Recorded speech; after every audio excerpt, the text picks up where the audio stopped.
Professor Horror. Scary Stories.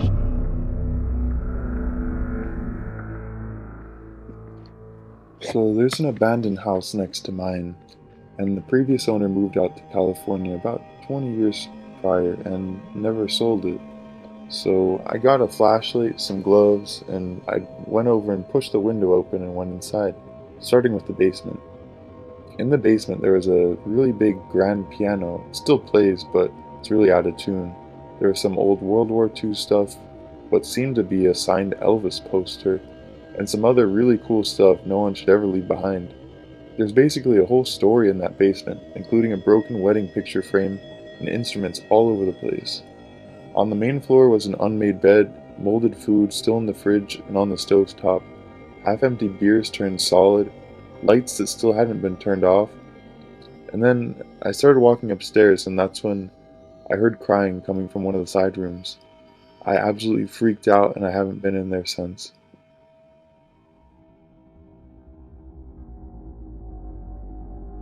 A few years ago, I was home alone at nighttime. I was watching TV in the living room when I heard the doorbell ring. Whenever I hear the doorbell ring, especially when I'm home alone, I'm really cautious to answer it. I walked up to the peephole without turning on the porch light, so they don't know if anyone's actually home or not. And I looked through. It was really dark, but I could see a small figure. It's more like a black blob. I don't know its definitive shape, but it was probably like 3 or 4 feet tall. And it was doing some sort of dancing motion. It was dipping down and oscillating its arms all over the place. Think of like a person moving their arms like wings gracefully. It was dark outside, but this figure was a bit lighter, so I could actually see what was going on. After a few seconds, I stopped looking through the peephole because it was too freaky to look at. I got some courage and I looked back through, and whatever it was gone. To this day, I still don't know what it was, and I really freak out just thinking about it.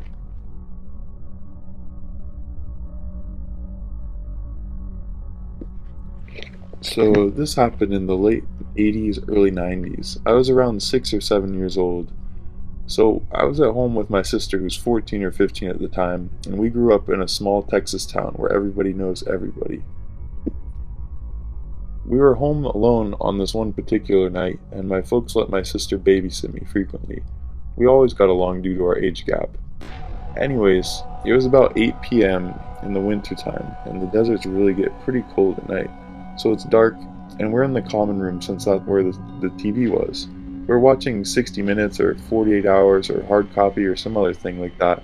Those 1-hour news pieces on CBS that chronicle large crimes in depth, trafficking, murders, kidnappings, and the like. Basically a gritty Lifetime special. This one was a typical story. Guy next door that was quiet went on a rampage in his next door neighbor's house, mutilating them and kidnapping their young daughter. Well, the thing about our house common room is that the door leading to the backyard was a large glass door on a wall of floor-to-ceiling windows. Nothing but blackness beyond it unless you have the back light on, which we did. The front door is on the other side of the room with a small entryway. This is a solid door, so you can't see what's beyond it, with a glass storm door on the outside of it.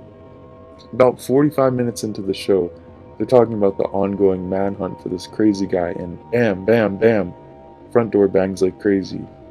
We jump the hell up and scream like banshees. Dead silence now.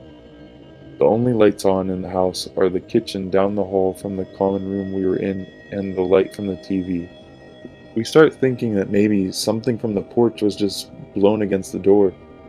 This was West Texas, so there's some crazy wind out there. Well, anyways, a minute or two of silence between us and holding each other post-adrenaline overdose passes.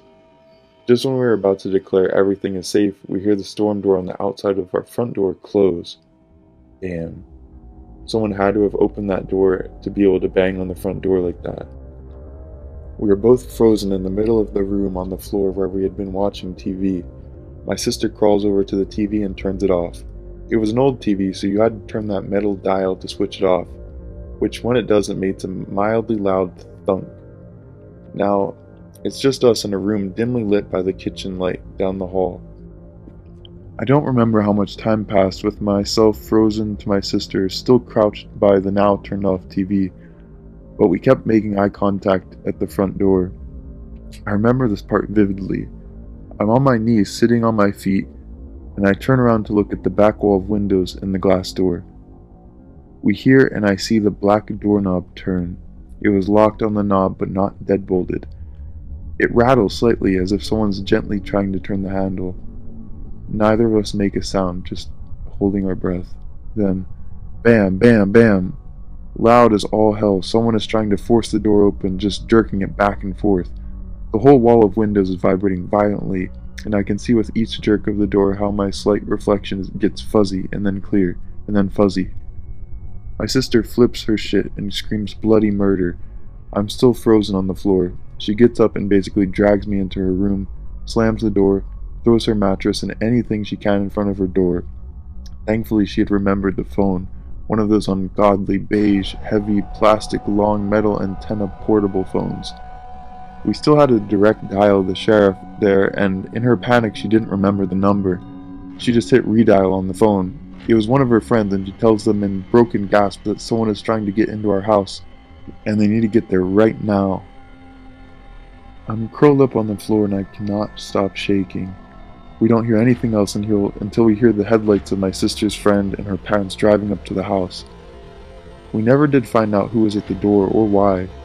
There were no signs of anything happening but a couple of scuff marks at the bottom of the back door that we could not remember if they were there beforehand or not.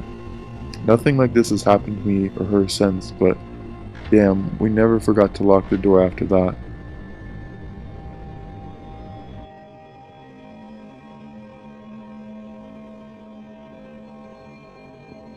I have a few paranormal events that happened all throughout my life. Most of them are pretty tame, but there is one that got to me and still sticks with me today. It was about 4 years ago and I was ending my freshman year at college. I'd lived in the dorms with a kick-ass roommate and pretty much had a great experience altogether. Towards the end of my last semester, something seemed different in the halls of my dorms. We were all still our lively selves, but just walking into the dorms would give you this massive feeling of dread. We all wrote it off as the stress of finals approaching, but it just felt off. Well, one night after studying, I decided to hit the shower so I can wake up and make my way to class in a few hours.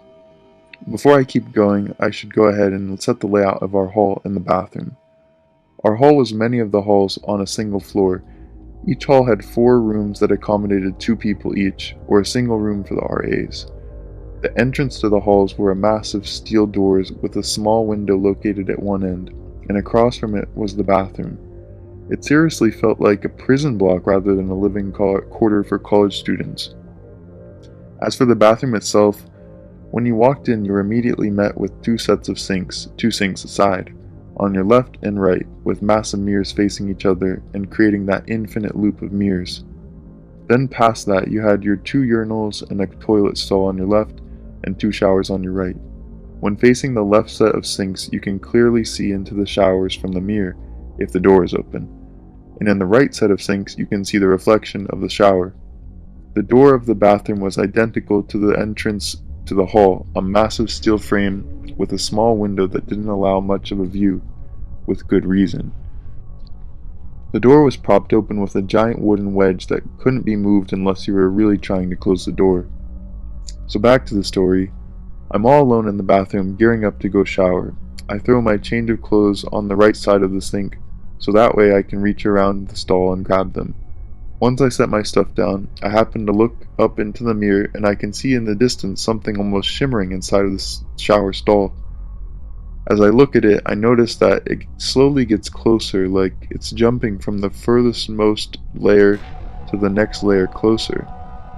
I'm kind of unsettled, but I don't think much of it other than me coming down off a massive Red Bull, Adderall, and caffeine kick.